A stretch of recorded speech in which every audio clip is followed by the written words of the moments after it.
What approach would you advise a developer starting out to take to gaining planning permission? Perhaps, Evan, you could start us on that one. Yeah, perhaps I could just reflect a little bit on my own experience. When I first started doing development, I took a very aggressive approach to planning permission, very pushy, and I think in retrospect it was the wrong approach. What I try to do now is take a very collaborative approach with the planners.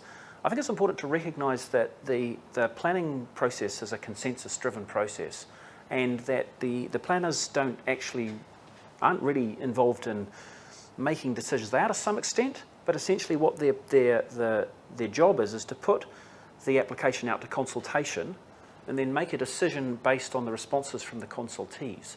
So actually in many ways it's more important what those responses that come in from the consultees are than necessarily what the planner's own personal opinion is. So he will form a view based on the information that he gets from other people, he or she gets from other people. And so if you can get those stakeholders on board with your application and make sure that the responses that come in are positive and generally supportive, then you're going to have a much greater chance of actually getting the planning permission that you want. Thank you, a really honest answer there, thank you. Anything else? I would say that to take a step back, because I think the question was how do you start the planning process?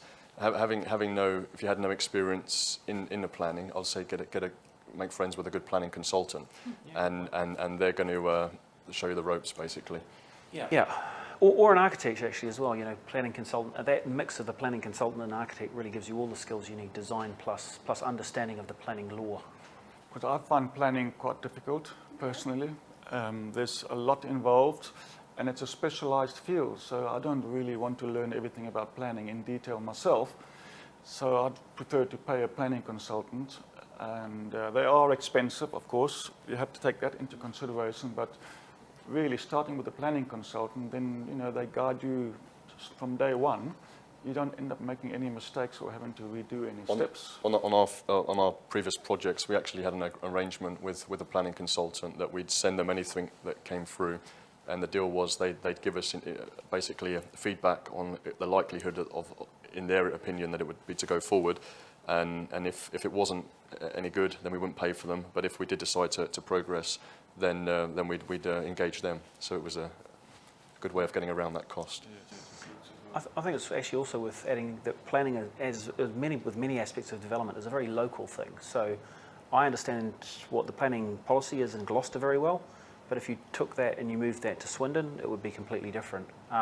You get some very odd things, like, for example, in some parts of the country, they insist on parking being included with developments. In central London, they insist on there being no parking. So you either get a situation where you're not allowed to have parking or you have to have parking.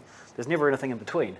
And so those policies are all down to the local planning authority. And so actually to really understand how to get planning, you really need to understand the policies of the area that you're working in. And it can take time to get to the bottom of that.